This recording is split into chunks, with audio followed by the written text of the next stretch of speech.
Ha pasado tiempo desde que publiqué la primera parte de esta serie y afortunadamente tengo mucho material. No planeo solo resubir mis shorts y ya, sino que trataré de complementar la información de los shorts en este video. Claro, seguiré resubiendo, pero ahora daré más contexto como explicar en qué parte del anime pasan las historias que verás, y colocaré los videos de forma cronológica para que entiendas referencias que te perdiste. Por ejemplo, algunos estuvieron confundidos con el orden cronológico de los videos de Crush y otros no se dieron cuenta de que los shorts de Betty y Pac que hice en realidad estaban entrelazados y sucedían en paralelo. Pero bueno, aprovecharé este video para que ustedes digieran bien la info. Antes de seguir, un saludo y agradecimiento a los más recientes miembros del canal. Un saludo a Juan Bustamante, un usuario que tuve el placer de conocer en una reunión que hice para Sux en Lima. Otro saludo para Dylan, quien lleva ya 4 mesesotes pagando la membresía. Y otro saludo al fan de Megumin llamado Stay Cool. Por parte de mi canal en inglés, un saludo a Tonka Lee por unirse al canal, otro agradecimiento a Ver por reingresar y finalmente un agradecimiento al fan de Luigi, quien se unió hace unas semanas. Ahora sí, bienvenidos a otra hora de curiosidades de Re:Zero para dormir, parte número 2.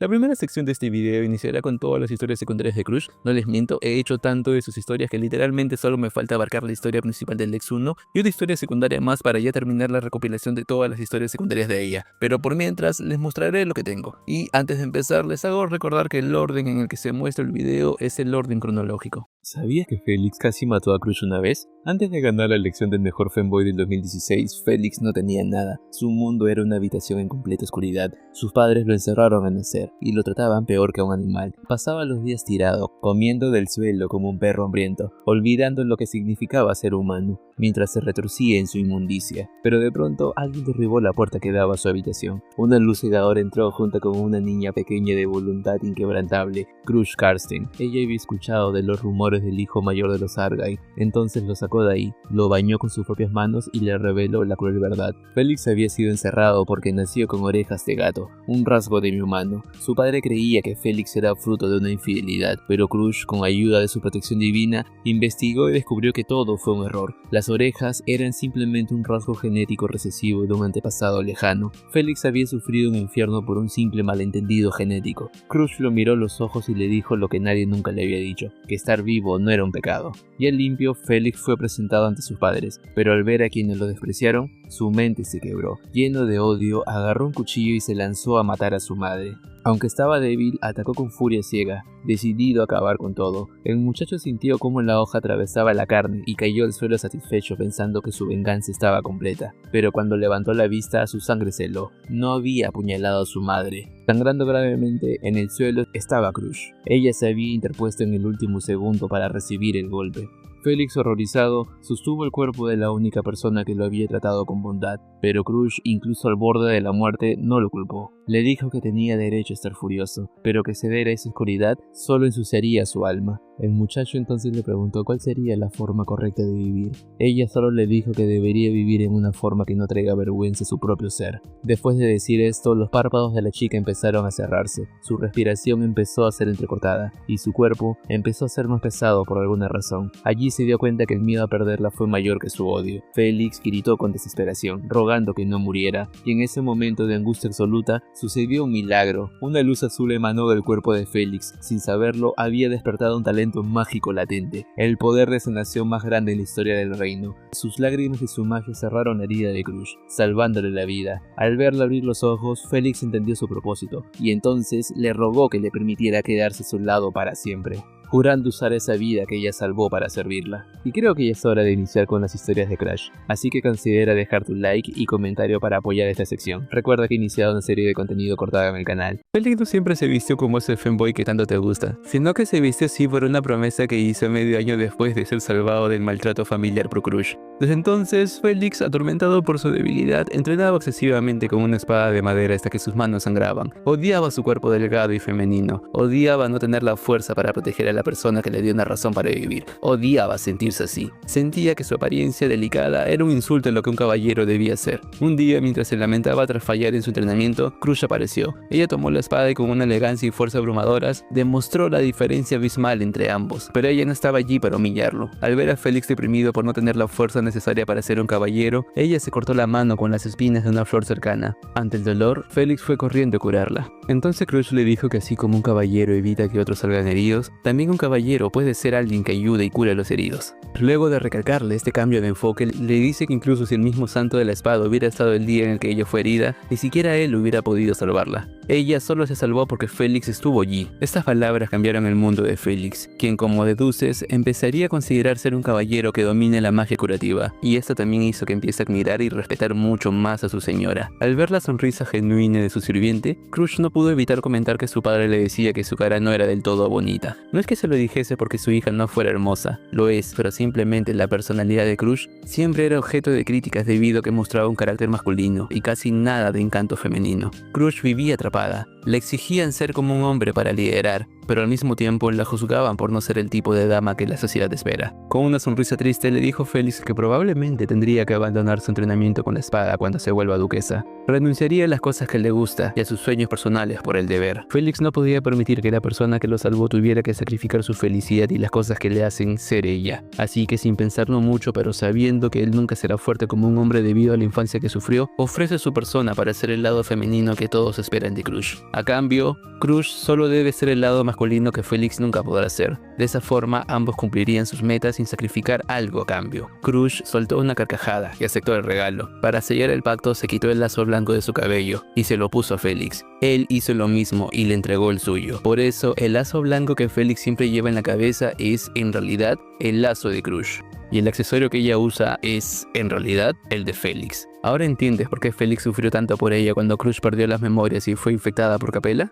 Recuerda que he iniciado una serie de contenido cortado en el canal. ¿Sabías que el nombre Ferris nació de un error tonto de un príncipe enamorado? Técnicamente su nombre original es Félix, pero cuando empezó a ser el femboy que te gusta, adoptó el nombre de Ferris. Esto pasa días después de que Félix decidiera vestirse de mujer producto de su promesa con Crush. El cambio era total. Pelo corto, falda medida para su cola y un lazo blanco en la cabeza. Félix se sentía extrañamente cómodo, pero su padre adoptivo, el duque Mekar, estaba a punto de colapsar. La razón, el cuarto príncipe del reino Furier Lugúnica venía de visita, y su hija Crush estaba desaparecida montando dragones en lugar de prepararse. Pero entonces apareció ella, llegando al lomo de un dragón de tierra, imponente y hermosa pero tan afilada como una espada. El pobre duque intentó obligarla a ponerse su vestido, pero Crush, fiel a su promesa con Félix, se negó rotundamente. Le dijo al príncipe y a su padre en su cara que dejaría de actuar como una mujer para centrarse en volverse una gran noble y una gran espadachina. Furier, indignado, le gritó que esa era una estupidez. Luego le dijo al padre de Crush que se aseguraría de hacer mujer a su hija. Acto seguido procede a desafiarla a un duelo de espadas allí mismo. Entonces agregó que se prepare, que le mostraría la fuerza real entre un hombre y una mujer. El resultado fue brutal. No fue un duelo, fue una ejecución pública, pero no a favor del príncipe, sino de la noble. Crush barrió el piso con Furier, dejándolo tirado en el jardín como un trapo sucio, mientras Félix usaba su magia para curar al príncipe magullado. Furier intentaba mantener su dignidad diciendo que había perdido por muy poco, aunque todos sabían que la diferencia era abismal. Incluso se comenta que el duque Mekar se desmayó tras ver cómo su hijo humillaba al príncipe en el enfrentamiento. No es que la niña lo humilló por placer, solo que como este era un duelo serio, entonces ella dio todo de sí ante un príncipe que está enamorado de ella y quiere lucir genial ante la chica que le gusta. En lo que el príncipe se quejaba de su debilidad, Crush le dijo que no era necesario que se fije en eso. Después de todo, el dragón mantiene el pacto con la nación independientemente de su habilidad con la espada. En ese momento el príncipe dijo algo que sorprendió a todos. Cuestionó por qué existía la familia real si el dragón volcánico hacía todo el trabajo. Esas palabras, nacidas de un berrinche infantil, resonaron profundamente en el corazón de Crush, marcándola para siempre, aunque ella no lo sabía, y eventualmente esas palabras moldearían el discurso que dio en el episodio 13. Después de ser curado por Félix, Furier decidió elogiarlo diciéndole que su habilidad curativa era la mejor, pero al momento de agradecerle, lo hizo por el nombre de Ferris. Félix se quedó mudo, no sabía si corregir al príncipe por inventarse un nombre de la nada, ya que parecía muy seguro cuando lo dijo, pero entonces Crush sonrió, le dijo a Félix que ese nuevo nombre sonaba mucho mejor y quedaba con su apariencia femenina. Entonces agrega que ese nombre le caía muy bien a su mujer. Ese comentario final fue demasiado. El príncipe Furier explotó de celos y confusión, y el pobre duque Mekar, que acababa de despertar, se volvió a desmayar al instante tras escucharlo. Y ese es el origen del nombre de Ferris. Recuerda que he iniciado una serie de contenido cortado en el canal. Un día, el impulsivo cuarto príncipe Furier Lugúnica irrumpe en la mansión de la joven Crush con una propuesta repentina: hacer que Félix viajara a la capital real para ser entrenado por los mejores sanadores del reino. Crush, reconociendo la oportunidad para que su sirviente creciera, estuvo de acuerdo de inmediato. Sin embargo, Felix no estaba tan convencido. Se mostraba reacio y tímido. Crush, sabiendo que Felix no se iría por voluntad propia, le pidió al príncipe que le diera una orden directa a ella. Así, bajo mandato real, Crush ordenó a Felix ir a la capital a entrenar. Durante todo el viaje hacia la capital, el príncipe trató a Felix no como un sirviente, sino como un amigo cercano, algo inaudito para la realeza y para un demi-humano. Al llegar al castillo, Furier lo presentó con orgullo ante Marcos, el comandante de caballeros, llamándolo futura promesa sanadora del reino. Pero la alegría duró poco. Marcos, al ver las orejas de gato, le susurró una advertencia urgente al príncipe. Bordeaux Serget, un miembro del Consejo de Sabios conocido por su odio a los demi-humanos, venía para una inspección. Marcos sugirió esconder a Felix. Furier se indignó al instante, rechazó la cobardía de ocultar a un amigo por su sangre y se llevó a Felix con la cabeza en alto. Mientras se iban, el comandante murmuró confundido que siempre creyó que el heredero de los Argyle era varón y no una linda chica. Cuando entraban al castillo, varios curanderos discriminaron a Felix y se negaron a enseñarle, pero hubo uno que no le importó el origen del femboy. De esa forma, Felix comenzó su entrenamiento con un sanador de la corte bastante excéntrico, y alguien que eventualmente sería importante para el reino y para la vida de Felix. Pero la paz duró poco. La voz entrenadora de Bordeaux había interrumpido. Felix, asustado y queriendo evitar problemas, intentó escabullirse, pero Furier no se lo permitió. En lugar de esconderlo, lo agarró del hombro y lo arrastró directamente frente al intimidante anciano. Tal como se temía, Bordeaux miró con asco los rasgos animales de Felix y comenzó a aconsejar al príncipe sobre elegir mejores compañías, atacando su linaje frente a todos. Fue ahí donde Furier dejó caer su máscara de chico alegre. Con la autoridad de un verdadero rey, le dijo al viejo sabio que Felix era su amigo y que eso no estaba sujeto a discusión. Le advirtió severamente que no permitiría que nadie, sin importar su rango, humillara a su acompañante. Remató preguntándole quién se creía él para ordenarle a la realeza qué desechar. Tras decir eso, le habló Felix y le pidió que se presente de una forma en la que llene de orgullo su propia persona y a Crush. Ante la firmeza del príncipe, Bordeaux no tuvo más remedio que arrodillarse y mostrar respeto. Prometió que si Felix demostraba valía, ignoraría su raza y lo evaluaría justamente. Una vez pasado el susto, Felix pudo relajarse y agradecerle al príncipe por haberlo defendido de esa manera. Furier, recuperando su alegría habitual, le restó importancia al asunto y declaró con orgullo que lo hizo porque, al final del día, es el deber de un hombre proteger a las mujeres. Felix se rió mientras siguió pensando que todavía no le dirá a Furier la realidad de su género. Sinceramente, Furier merecía más. Ver cómo su influencia moldeó la rectitud de Crush y la lealtad de Felix hace que su muerte prematura, poco antes del episodio 1, sea una tragedia para los que leen las novelas. Pero dime, ¿te cae bien el cuarto príncipe? Recuerda que he iniciado una serie de contenido cortada en el canal. Los días en los que Felix entrenaba su magia curativa no eran fáciles para Crush. Esto preocupó a su padre, quien junto a sus sirvientes se dieron cuenta de lo rara que andaba la joven heredera. A pesar de su corta edad, Crush siempre fue un modelo de nobleza, trabajadora, testaruda consigo misma y digna de su apellido. Pero algo había cambiado. Los sirvientes notaron que no dormía bien, que dejaba comida en el plato y que su mente divagaba peligrosamente durante sus entrenamientos de espada. Mekar, preocupado, decidió confrontarla. Crush, con su habitual madurez, negó estar actuando extraño, pero su padre fue directo al grano. Sabía que la causa de su agonía no era una enfermedad ni el estrés, sino la ausencia de una persona clave, Felix Argyle, quien había sido enviado a la capital real para entrenar su magia curativa. Cuando Mekar mencionó el nombre de Felix, la estoica Crush tuvo una reacción casi imperceptible, una ceja temblando. Ese pequeño gesto fue suficiente para confirmar las sospechas del duque. Aunque ella intentó disimularlo con excusas lógicas sobre el bienestar de su subordinado, terminó hablando con tanta pasión y preocupación que abrumó su propio padre. Mekar se dio cuenta de que su hija extrañaba a ese chico con orejas de gato mucho más de lo que imaginaba. Para solucionar la anomalía en el comportamiento de Crush, el duque le propuso un viaje inmediato a la capital para ver cómo estaba Felix. Una idea que, aunque Crush intentó rechazar por orgullo, aceptó con un alivio evidente. Al llegar al castillo fueron recibidos por el entusiasta príncipe Furier, quien siempre había tenido una debilidad por Crush, así que agendó una reunión con ella pronto. El príncipe, con su habitual alegría y falta de tacto, sugirió ir al campo de entrenamiento donde Felix estaba trabajando. Mientras caminaban, Mekar notó algo sorprendente en sí mismo. No solo estaba allí por su hija, él también sentía una especie de emoción paternal por volver a ver al chico. Al llegar al campo de entrenamiento, Crush localizó a Felix al instante entre la multitud de soldados heridos. Allí estaba él, sin sus ropas femeninas habituales, vistiendo el uniforme de sanador y trabajando con una seriedad absoluta. Furier, al verlo, quiso llamarlo a gritos, pero Crush, en un movimiento rápido, le tapó la boca. Mekar entendió el gesto de su hija, quien había hablado por ambos. Ya habían visto suficiente. No querían interrumpir el trabajo de Felix ni distraerlo. Solo necesitaban saber que estaba bien y que se estaba esforzando. Fourier, aunque confundido, aceptó guardar el secreto de su visita. Para cerrar el día, el príncipe, quien todavía quería seguir pasando tiempo con la peliverde, invitó a Crush a ver unas flores raras en el jardín, y Mekar, viendo cómo su hija recuperaba su ánimo habitual, les dio su bendición para que se fueran juntos. Quedándose solo y mirando a Félix desde la distancia, el duque soltó una risa para sí mismo. Se dio cuenta que no solo tenía una hija que actuaba como hijo, sino que también tenía un hijo que actuaba como una hija. A pesar de eso, los amaba, y se sorprendió al percatarse que ya no le molestaba mucho cómo se vestían. Sé que Mekar no es un personaje tan relevante incluso en sus novelas, pero espero que el autor le dé un papel algo relevante para cuando salga en el canon principal. Y ahora que estamos en el arco 10, parece que falta poco. Recuerda que he iniciado una serie de contenido cortada en el canal. La historia de cómo Félix se convirtió en el senador más habilidoso del reino tiene capítulos oscuros, y este es uno de ellos. Todo ocurrió cuando su maestro Garich Fables, antiguo poseedor del título azul, lo llevó a una visita a domicilio en el distrito noble. Félix iba como asistente. Al llegar a la mansión fueron recibidos por una anciana sirviente quien los llevó a una habitación, pero al abrir la puerta detectaron un gran olor a alcohol. Allí, en un rincón, estaba un hombre pelirrojo borracho rodeado de botellas vacías. El hombre, al verlos, no dudó en insultarlos. Se burló de Garich, preguntando si el gran azul había perdido el juicio por tener a un niño inútil como asistente. Félix, indignado, le susurró a su maestro que ese borracho no merecía ser curado, pero Garich lo corrigió con tristeza. El paciente no era él, sino la mujer en la cama. Félix miró hacia la cama y se quedó helado. Había una mujer rubia, tan quieta que parecía una muñeca. Al examinarla, Félix se dio cuenta de algo perturbador. Sus signos vitales eran perfectos, no estaba enferma, no estaba herida, simplemente estaba en ese estado.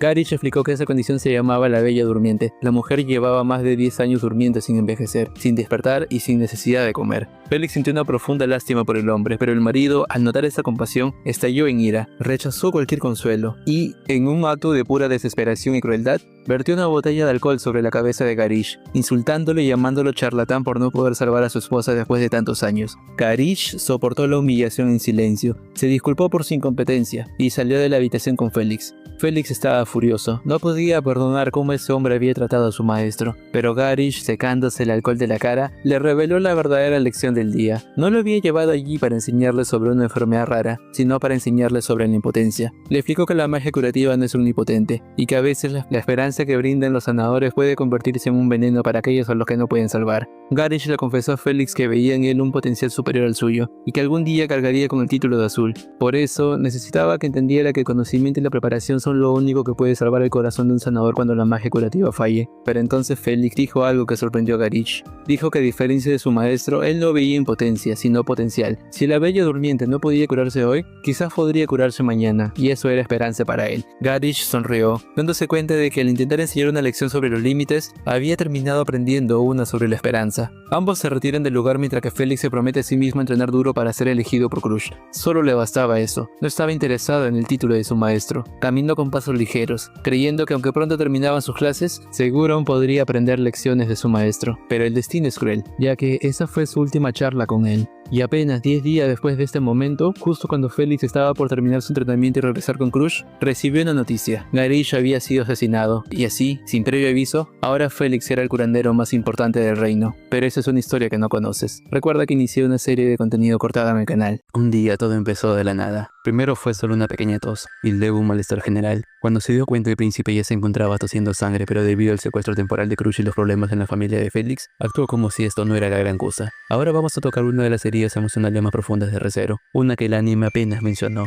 pero que definió por completo a dos importantes personajes de la franquicia. Fourier sabía y sentía que se estaba muriendo. Su cuerpo, que antes rebosaba vitalidad, se estaba apagando debido al desconocido virus que afectaba solo a la familia real. A pesar de eso, intentó actuar fuerte, al menos hasta que no pudo más y quedó postrado en cama. Al mismo tiempo que él se enfermó, toda su familia contrajo aquella enfermedad. Esto hizo que la casa Karsten, el hogar de Crush, tuviera más trabajo encargándose de las cosas que debía hacer la familia real. La nueva duquesa recién ascendida se vio llena de trabajo de un momento a otro. Tuvo muchas obligaciones justo cuando el príncipe cayó enfermo. Esto no fue lo peor. Félix también estuvo ocupado debido a la muerte de sus últimos familiares. Cuando al fin Félix pudo ver al príncipe, se dio cuenta de lo realmente mal que estaba, y al no poder curarle, se lamentaba de su debilidad como curandero. Entonces le dice al príncipe que cuando muera, lo revivirá con aquel hechizo creado por una bruja, y que la familia Argyle conoce. Fourier le pide que le deje a él decidir cuándo termina su vida, y su vida terminará pronto. En vez de eso, le pide que siga salvando a la gente del reino con su magia de agua, y que no olvide nunca seguir siendo el caballero de Crush. Agrega que fue divertido conocerlo. En su último día de vida, Crush entró sigilosamente a su cuarto, pero aún así el moribundo príncipe la detectó y le pidió que vayan juntos a aquel jardín donde se conocieron.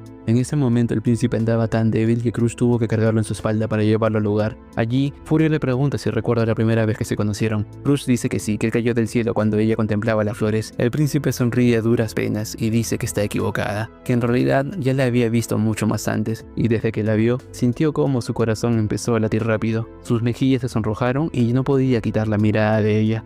La chica se queda sorprendida. El príncipe le dice entonces que la sorprenderá más con lo siguiente. Acto seguido procede a decirle los planes que tenía para el futuro. Él planeaba hacerla a ella su reina y haría que su caballero fuera Félix. Luego agrega que seguramente debido a su carácter, trajo muchos problemas a ambos. Ella le dice que él nunca fue un problema. El príncipe le pregunta entonces si llegó a ser un rey león digno de su devoción. Entonces Crush recuerda cómo de niño el príncipe le dijo que se volvería una figura de ese estilo. Se dice que la respiración de ella comenzó a ser entrecortada, y el príncipe, con la poca fuerza restante que le quedaba, alza la mano y limpia la ruta por donde salían las lágrimas de Crush. Se dirige a ella por última vez y le dice te amo. O es lo que iba a decirle, pero no pudo terminar la frase, porque de un momento a otro, el frío viento tiró del cabello de ambos. Al ver que el príncipe ya no respondía, y mientras sentía que el cuerpo de Furia se volvía más pesado, Crush solo le susurra que le hubiese gustado ver el futuro con el que él soñó. Después de que se muere Furir, pasarían unos días donde allí el Consejo de Sabios discutiría sobre qué hacer a futuro con la nación, ahora que los reyes han muerto, y la forma en cómo discutieron forjaría la forma de gobernar de Crush. La crueldad de todo aquello residía en que la muerte de Fourier Lugúnica fue tratada casi como un detalle incidental frente al fallecimiento del rey Randoal Lugúnica. La asamblea era todo lo que quedaba ahora, envuelta en una profunda depresión una vez que sus peores temores se habían hecho realidad. Crush, por su parte, se vio sumida en una sensación de pérdida y apatía. Fourier había sido una presencia tan crucial para ella que perderlo suponía un choque y un tormento tan grande como perder la mitad de su propio cuerpo.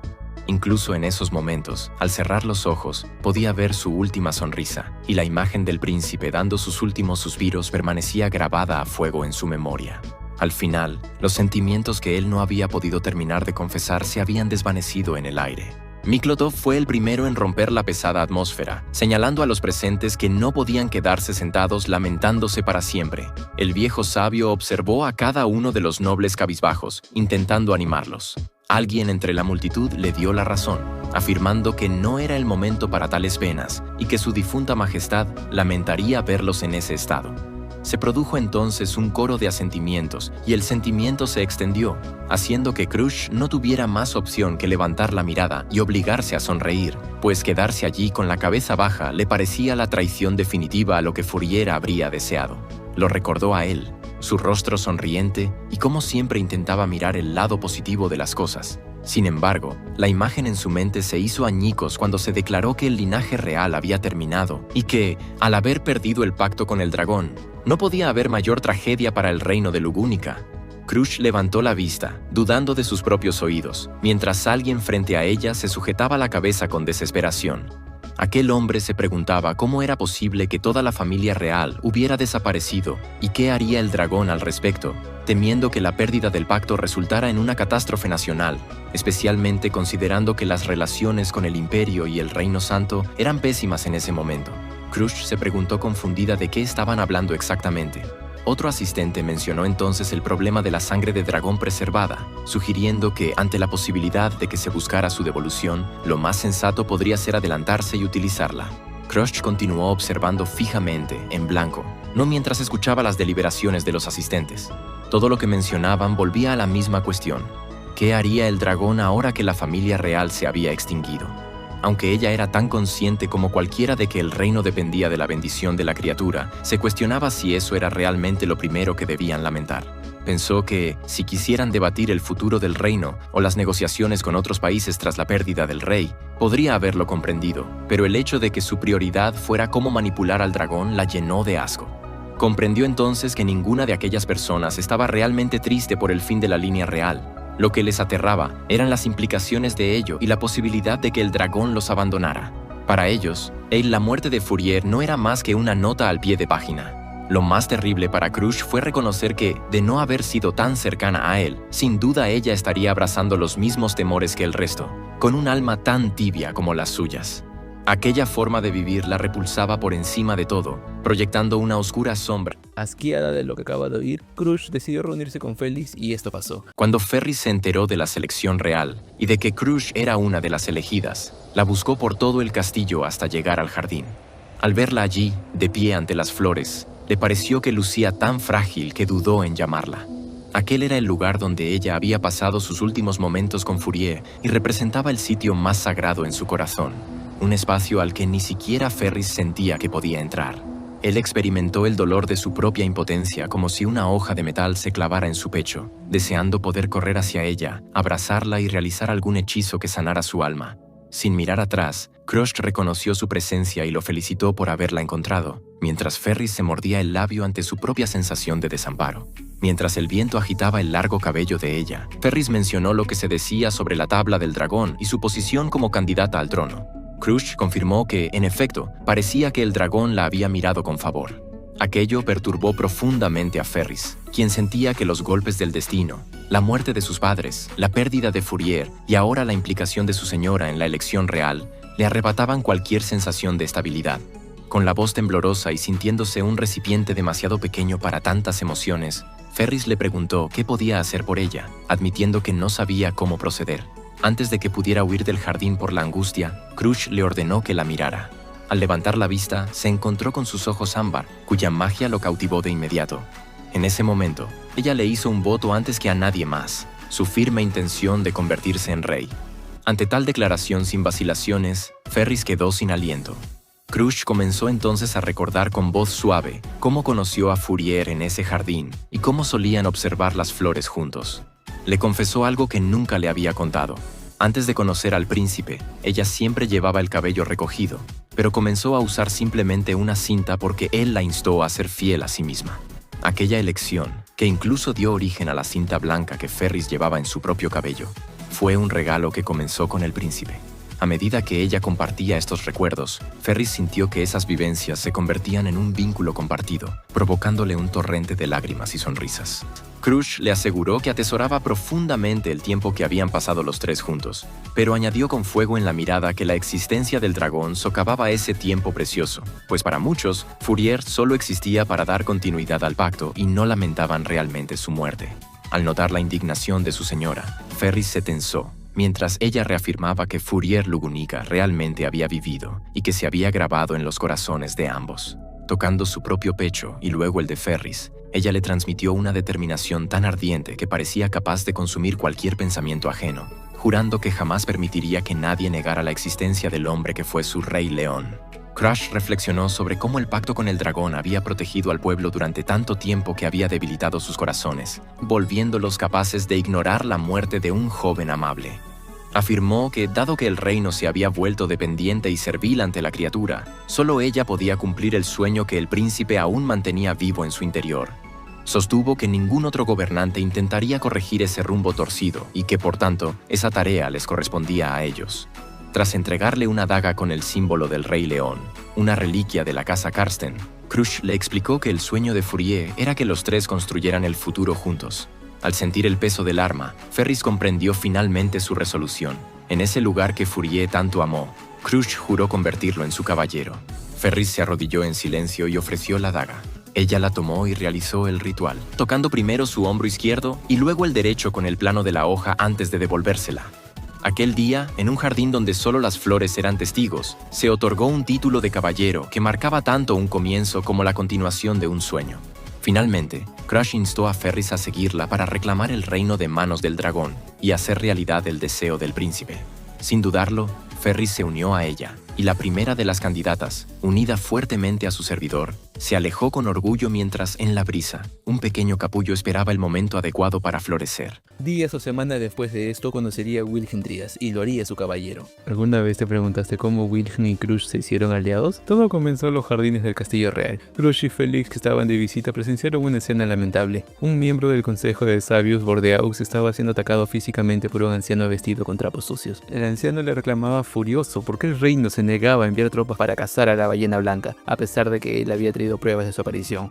Bordeaux, visiblemente culpable, solo podía decirle que el momento era malo. Crush, al ver la violencia, saltó desde un balcón e intervino con espada en mano. Lo sorprendente fue que apenas apareció ella, el anciano se rindió de inmediato, aceptando ser encarcelado sin resistencia. Intrigada por la intensidad de aquel hombre, Crush visitó al anciano en la torre prisión. Allí descubrió que ese vagabundo no era un loco cualquiera, era Wilhelm Trias, y los papeles que Bordeaux había tirado eran una investigación de 14 años sobre los movimientos de la ballena blanca. Crush lo confrontó. Le preguntó si estaba dispuesto a pudrirse en esa celda mientras su venganza se escapaba. Wilhelm, con una frialdad aterradora, le dejó claro que haría lo que fuera por matar a esa bestia. Días después, tras ser liberado, Crush lo citó en su mansión para una reunión privada. Ella sabía que el reino no le daría respuestas, así que decidió dárselas ella misma, aunque fuera un secreto de estado. Le confesó que la verdadera razón por la que Bordeaux y el reino rechazaban su petición no era por capricho, era porque la familia real había muerto por una enfermedad. El linaje del rey había desaparecido, y el reino estaba al borde del colapso político. No podían permitirse enviar un ejército a cazar una bestia legendaria cuando el país estaba en crisis, y menos ahora que las relaciones con Wallachia, el país vecino, andaban deteriorándose.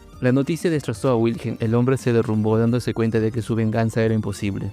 Con la autoridad de un rey, Crush regañó al demonio de la espada. Le dijo que era decepcionante ver una leyenda consumida por la autocompasión. Le preguntó si su ira y su amor por su esposa eran tan débiles como para rendirse ante la política. Wilhelm, con los ojos llenos de lágrima y furia, le preguntó qué quería de él. Crush le respondió que solo quería una cosa: verlo de pie, siendo el guerrero que debía ser. Fue entonces cuando Wilhelm le rogó que le preste su fuerza para matar a la ballena blanca y vengar a su esposa. Crush aceptó, pero con una condición: no lo haría por lástima, ni siquiera por el reino. Lo haría porque no podía perdonar la existencia de esa bestia que manchó el honor de un hombre como él. Le dijo que solo aceptaría su espada si él volvía a ser el Wilhelm Van Astria que el mundo admiraba. Félix, quien observaba todo en silencio, le entregó una espada ceremonial a su ama. Crush, en un acto solemne, tocó los hombros de Wilhelm con la hoja, nombrándolo su caballero.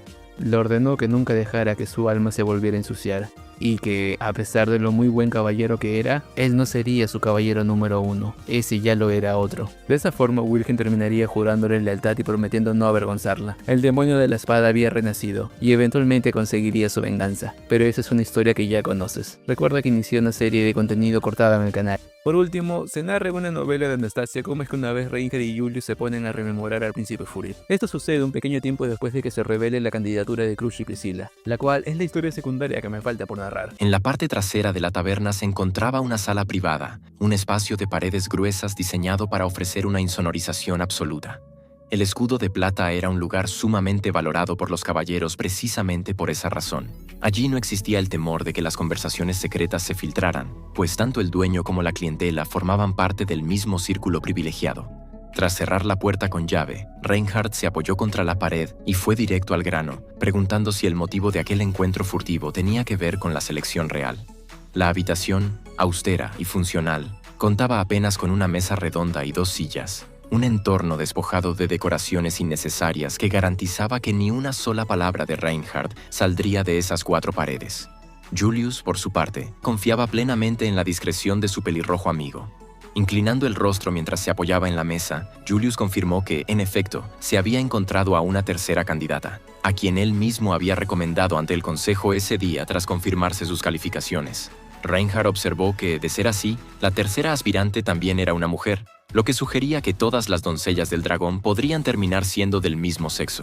Ante la pregunta de Julius sobre si le incomodaba la idea de una mujer en el trono, Reinhard aclaró que no tenía queja alguna siempre que la persona fuera digna, aunque señaló una preocupación pragmática. El próximo monarca sería el fundador de una nueva línea real, y desde un punto de vista puramente biológico y dinástico, consideraba que la línea sucesoria solía consolidarse con mayor facilidad a través de un varón.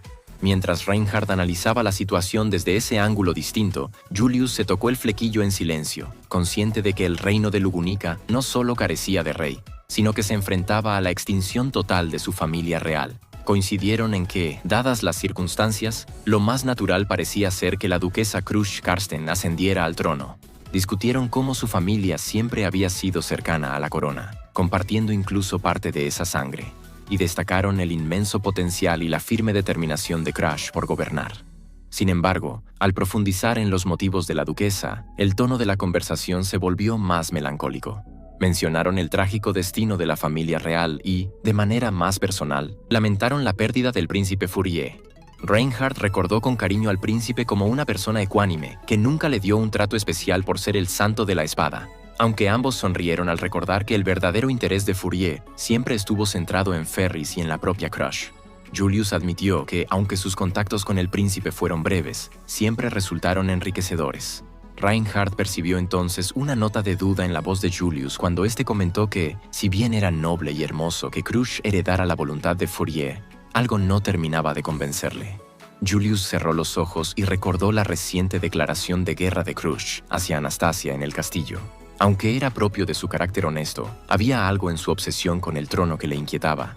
Julius reflexionó sobre cómo Fourier permanecía como una herida cálida en sus corazones, pero se preguntó qué pasaría si en el caso de Crush, esa herida fuera tan profunda y ardiente que nunca pudiera sanar, naciendo de un deseo desesperado por no olvidar ni permitir que el mundo olvidase. Frustrado por no encontrar las palabras exactas, Julius recordó un comentario espontáneo que había escuchado antes sobre si una historia se veía bien. Finalmente, Julius planteó la duda ética que le atormentaba, si debían aceptar que un rey ocupara el trono con el corazón encadenado al pasado. Cuestionó si el honor de un caballero consistía realmente en colocar a una mujer herida en el poder, incluso si fuera a ser una gobernante sabia. Para él, el deber de un caballero era encarnar el ideal de la caballería y mantener la lealtad sin fisuras, y algo que sentía que no podría cumplir plenamente bajo el servicio de alguien en las circunstancias actuales de Crush. Concluyó expresando su deseo de dedicar su espada a alguien en quien pudiera confiar y seguir sin la más mínima vacilación. Y eso sería todo con respecto a Crush. Aún me falta cubrir un par de novelas más, pero espero en el futuro hacerlo, y para cuando eso pase, haré un recopilatorio de todas las novelas de Crush. Hasta entonces, espera un poco más. Ahora sigamos con las historias de Betty Pack. Un par de estas historias pasan en paralelo y las pondré en orden cronológico, a ver si lo detectan. Y si no lo hacen, no se preocupen, yo les explicaré. El primer encuentro de Betty y Subaru no fue, en realidad, el primero para ella. Ya lo había visto horas antes. Eso se narra en una novela que pocos conocen. La noche que Subaru llegó herida e inconsciente a la mansión, Betty leía un libro cuando de pronto, la maid menor empezó a llamarla. Debido al ruido que hacía, Betty decidió atenderla. Allí se entera de que Roswell ha mandado a aquella niña a buscarla, así que acepta ir, no sin antes quejarse con la sirvienta. En ese momento piensa que, si bien esta maid es más habilidosa que la hermana mayor, se nota que aún le falta madurez mental a diferencia de la otra. Luego menciona creer recordar que esa niña se llamaba Ren.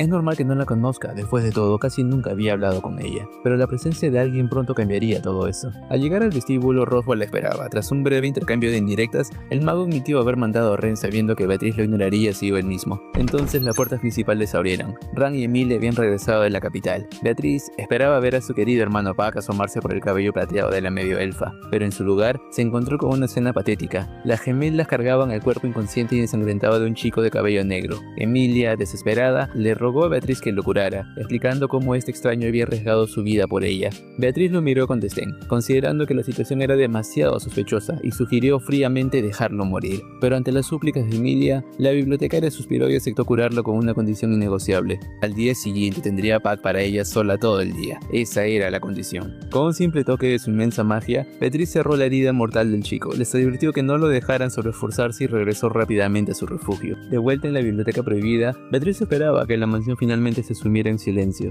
Sabía que el chico tardaría en recuperar su energía, pero apenas un rato después, sus sentidos captaron un movimiento. El humano ya estaba despierto y caminando por su habitación. Beatriz frunció el ceño, dándose cuenta de que esa rápida adaptación a su magia significaba que el chico tenía una constitución extraña o una afinidad mágica inusualmente alta con ella. Esa simple idea le dio náuseas. Para desquitarse por su mal humor, decidió jugar con él. Usando magia de sombras, alteró todo un pasillo de la mansión. Creó un bucle infinito, sumió las ventanas en la oscuridad absoluta y llenó las puertas con trampas mágicas absurdas, creando habitaciones sin gravedad y espacios donde la realidad estaba invertida. Era un laberinto psicológico del que nadie saldría acuerdo. Se sentó en su escalera sonriendo con malicia, esperando ver al chico correr desesperado.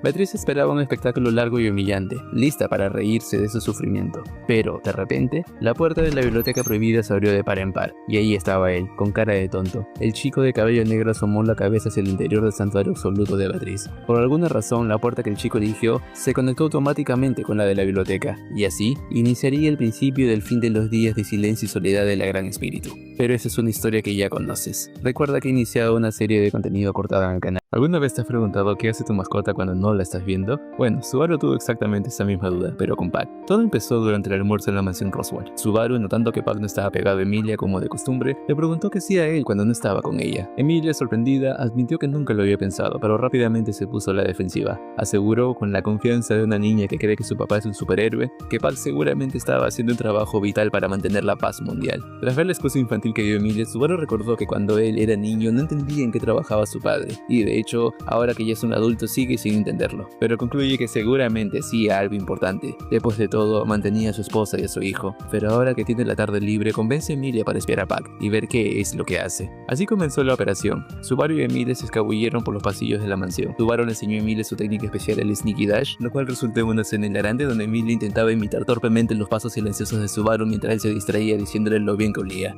Finalmente encontraron su objetivo y comenzaron a seguirlo de cerca. ¿Qué estaba haciendo Pac? Primero empezó a rascar frenéticamente las paredes. Emilia juró que estaba probando la durabilidad estructural de la mansión, pero Subaru sabía que solo se estaba afilando las uñas. Luego, Pac corrió a máxima velocidad hacia el baño y salió igual de rápido. Emilia pensó que buscaba brechas en la barrera mágica, pero Subaru solo diagnosticó un clásico caso de euforia de ir al baño que le da a los gatos. Después, Pac se dirige a la cocina y sale con un pescado en la boca. Subaru deduce que fue a rogarle por un pescadito a Ren. Emilia dijo que en realidad pidió el pescado para recargar su maná. Pero el ambiente de repente cambió. Pac se puso serio, su mirada se afiló, su pelaje se erizó y comenzó a flotar en línea recta con extrema cautela. Subaru y Emilia contuvieron la respiración. Tal vez la candidata tenía razón. Tal vez Pac realmente estaba a punto de hacer algo digno de su rol como gran espíritu. Lo siguieron hasta que Pac se detuvo justo enfrente de la habitación de Subaru. El chico tragó saliva. Acaban de pasar por el incidente de los Olgarms y la desconfianza de las gemelas. ¿Acaso Pac también sospechaba de él? ¿Iba a interrogarlo o a revisar sus cosas en secreto? Decidido a limpiar cualquier malentendido, Subaru se preparó mentalmente y abrió la puerta de golpe. Pero lo que encontró dentro destrozó cualquier tensión dramática. Ahí estaba Pac, el gran espíritu de fuego, la bestia del fin del mundo, con la mitad del cuerpo metido dentro de una bolsa de plástico de tienda de conveniencia, haciendo un ruido escandaloso mientras jugaba y se revolcaba en la cama. Subaru estalló de risa y le gritó que era solo un gato doméstico sin instintos salvajes. Emilia intentó defenderlo una última vez, balbuceando que tal vez estaba usando la bolsa para un hechizo avanzado, pero finalmente suspiró, bajó la cabeza y admitió que ya no podía defenderlo. Este acto hizo que Emilia se decepcione bastante de Pac, a tal punto que lo castigó desde ese día haciendo que el gato le reporte las cosas que hace cada día. Así que Pac tendría que volver a ganarse su confianza días después con ayuda de Subaru, pero esa es una historia que no conoces. Recuerda que he iniciado una serie de contenido cortado en el canal. Hasta acá estas historias pasan durante el tiempo del arco 2, es decir, durante los días en los que Subaru vivía en la mansión antes de que llegue Pitelis. Pero los dos videos que pondré ahora pasan el mismo día, solo que uno desde el punto de vista de Betty y otro desde el punto de vista de Subaru. Si prestan atención a las actividades que ocurren en ese lapso, verán la conexión que les digo. Todo comenzó una mañana tranquila en la mansión Roswell. Mientras Subaru se dirigía a limpiar los baños, Pac apareció flotando frente a él con una expresión mortalmente seria. El gran espíritu le confesó a Subaru que sentía la mirada de Emilia muy fría últimamente. Resulta que, después de que Emilia descubriera que Pac se comportaba como un simple gato doméstico gordo y perezoso en su tiempo libre, su actitud hacia él se había vuelto bastante distante. Pac estaba en pánico, sintiendo que la comunicación entre padre e hija se estaba perdiendo. Subaru, con su falta de tacto habitual, le hizo ver que el problema era el propio Pac, quien estaba perdiendo sus instintos para convertirse en una mascota mimada. Sin embargo,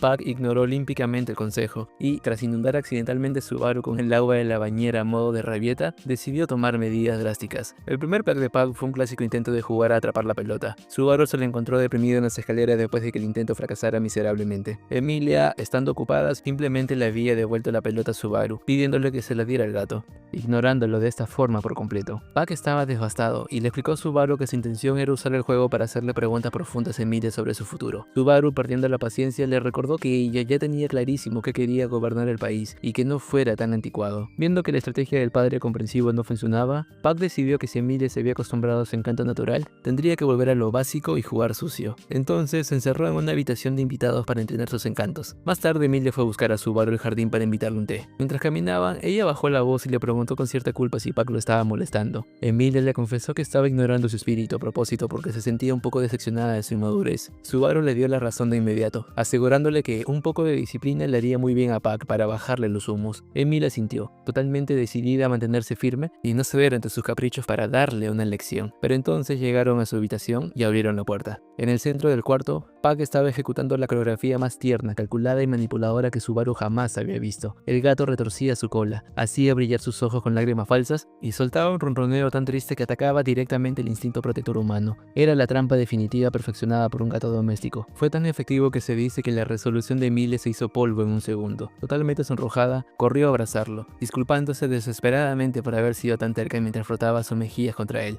Desde los brazos de Emilia, Pac le dedicó a Subaru una mirada victoriosa, dándole a entender que su plan maestro había sido un rotundo éxito. Subaru se quedó mirando la escena estupefacto mientras se daba cuenta de una gran verdad universal. La razón por la que un gato se vuelve tan arrogante es simplemente por la falta de disciplina de su dueño. Suspiró y se fue a tomar el té que iba a tomar con Emilia solo. Sabía que esos dos no dejarían de mimarse hasta la hora del almuerzo. Lo curioso es que en la continuación de esta novela, Pac se vengaría de Subaru con ayuda de Roswaal, planeando una trampa donde el protagonista terminaría siendo el ridículo. Pero esa es una historia que quizás ya conozcas. Recuerda que inicié una serie de contenido cortado en el canal. Para Beatriz, la Biblioteca Prohibida era un santuario sagrado de silencio absoluto, o al menos lo era hasta la llegada de Natsuki Subaru, quien extrañamente siempre lograba encontrar la entrada al lugar. Una tarde el chico entró descaradamente a decirle que las niñas como ella no deberían estar encerradas, sino jugando bajo el sol. Indignada por ser tratada como una niña, Betty le exigió ir al grano, pero al saber que esa era su única razón, lo mandó a volar con magia de choque. Con el silencio restaurado, Beatriz intentó volver a su lectura, solo para darse cuenta de que por culpa del chico había olvidado en qué página se quedó. Nada le salía bien últimamente.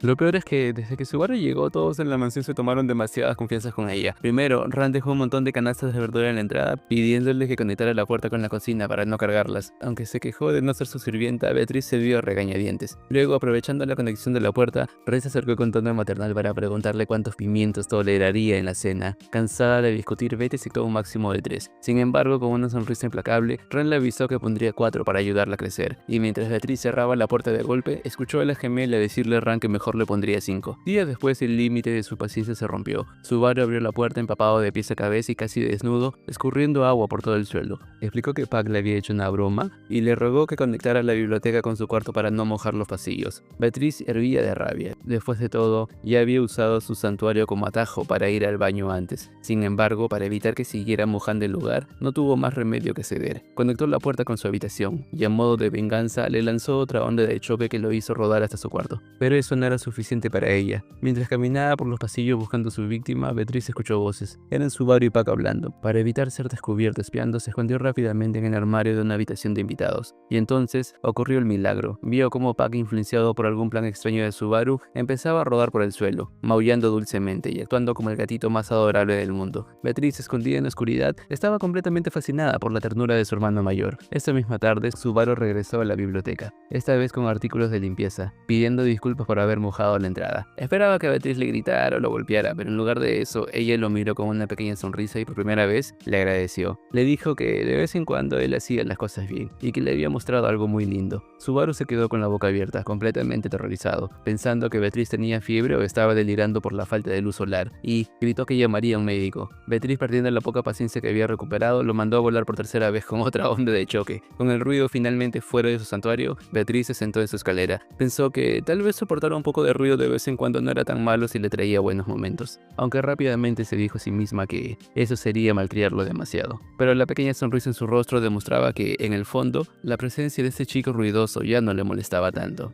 Y todos sabemos que ese chico eventualmente será importante para ella, pero esa es una historia que ya conoces. Recuerda que he iniciado una serie de contenido cortado en el canal. Ahora las historias que pondré pasan durante el inicio del arco 3 y nos dicen cómo es que mientras uno planeaba cómo arruinar a Subaru, la otra parte se dio cuenta que la extrañaba.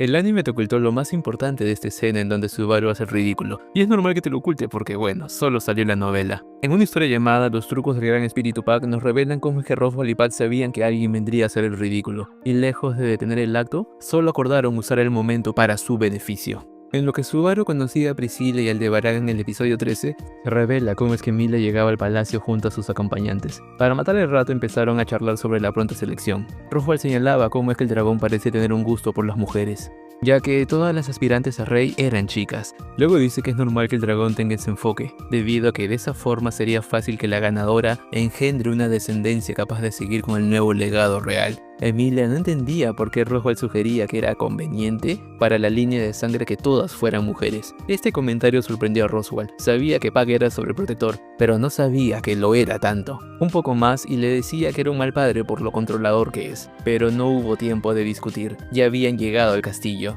Ya dentro, mientras Emilia esperaba nerviosa en la sala VIP, Roswell llevó a Puck a una habitación aparte. El payaso fue directo al grano. Le dijo que dentro de unas horas Emilia estará en el escenario, y aquellos que desprecian su origen la recibirán con muchos prejuicios por su linaje. Roswell sabía que alguien hablaría primero para atacarla, y también sabía que esas personas no se dejarían intimidar solo por fuerza bruta. Roswell sabía esto porque convivió mucho tiempo con ellos cuando era Julia Matters. Entonces le propuso un trato a gran espíritu, hacer un pequeño teatro que beneficie a Emilia. El plan no buscaba cambiar la percepción de los semielfos, sino que solo buscaba cambiar la percepción de la gente sobre Emilia. Roswell quería que Puck demostrara su poder abrumador como la bestia delfín que derrotó a Melacubera, pero también quería que al mismo tiempo se dejara en claro que Emilia era un semielfo que nunca usaría su gran poder para torcer la voluntad de otros. Puck andaba dudoso, pero sabía que el marqués tenía razón sobre la percepción de la gente en Emilia. Le preguntó cómo planeaba hacer que Emilia muestre tal fuerza y convicción requerida. ¿Acaso Roswell planeaba hacer algo que ponga en riesgo el castillo? ¿Y que Emilia lo detenga o algo así?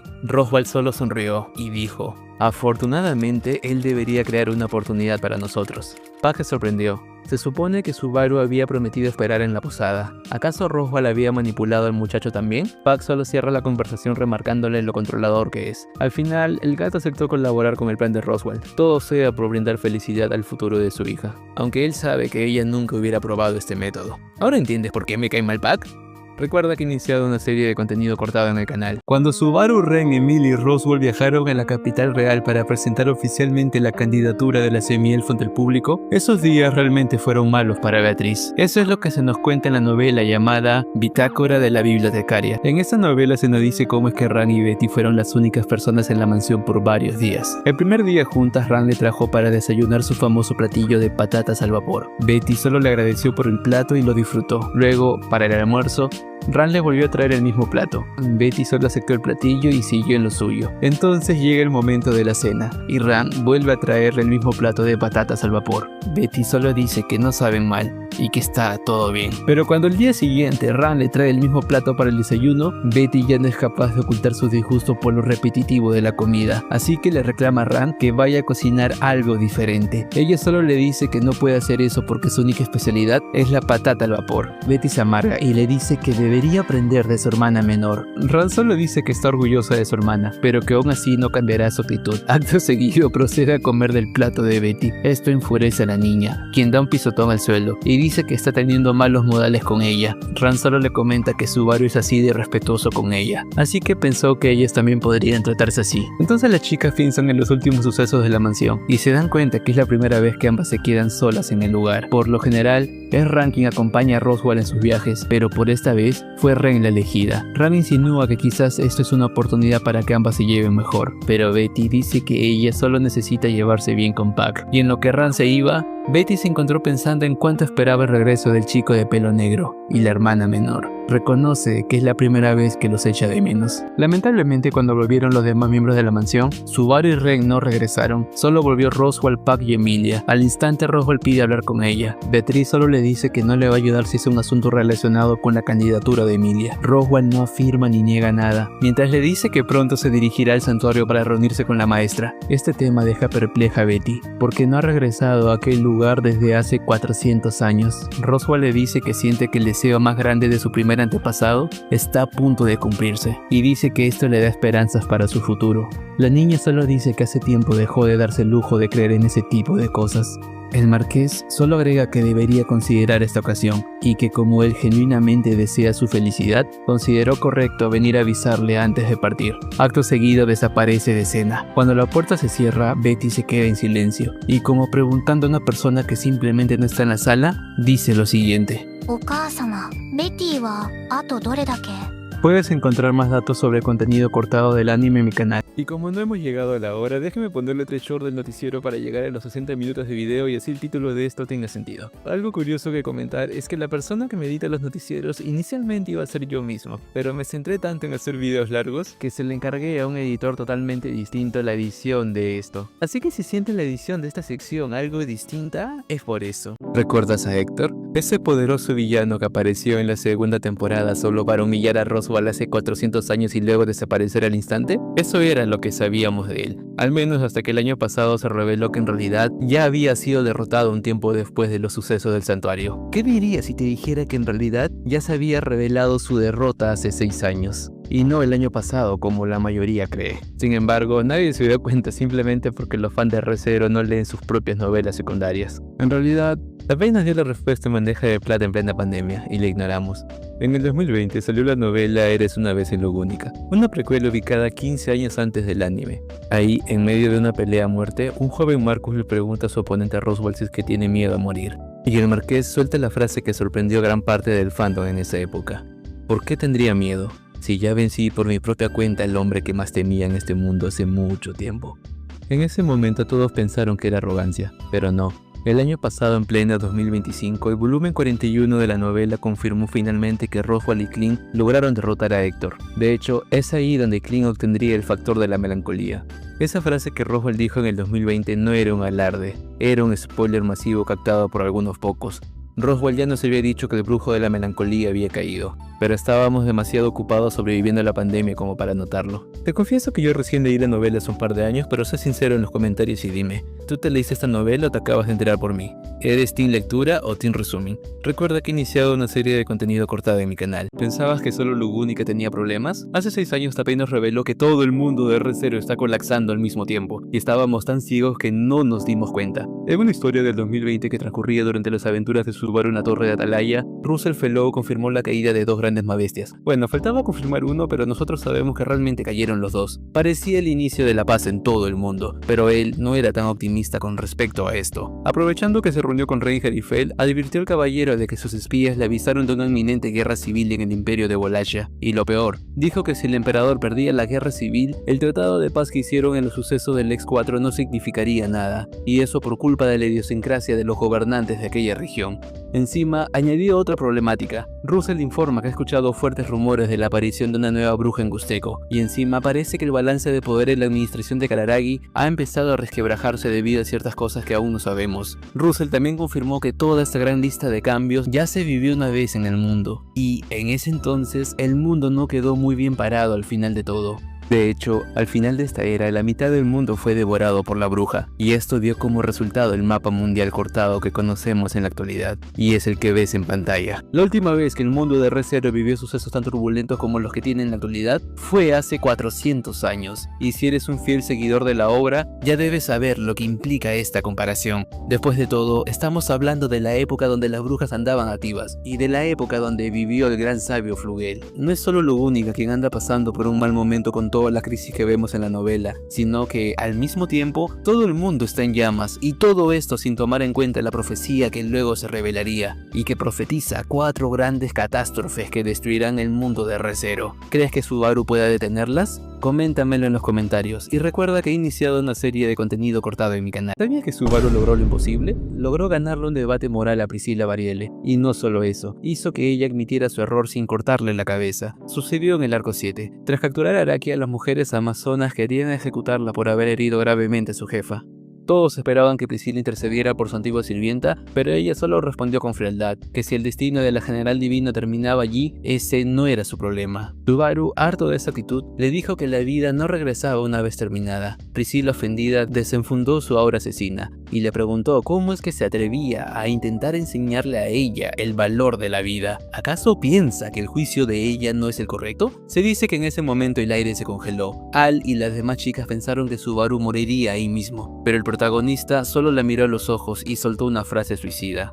Le dijo a la princesa del sol que ella no era un ser omnipotente y que incluso ella puede cometer errores. Luego solo dijo que estaba seguro que él no estaba equivocado. De esta forma, el protagonista terminó dando una respuesta en la cual, a decir verdad, estaba arriesgando su cuello. Pero en lugar de quemarlo vivo, Priscilla solo bajó su abanico, aceptó la crítica en silencio y ordenó a las amazonas que no mataran a Arakia. Al final Subaru tenía razón. Priscilla realmente quería a Arakia y quería salvarla, pero no fue capaz de expresarlo en ese momento. No por nada luego la razón por la que ella sería capturada por el villano sería por el bienestar de su antigua sirvienta. Ese día Subaru no solo salvó a Arakia, alguien que sería clave para la batalla final, sino que demostró que es el único capaz de domar el ego de la princesa del sol.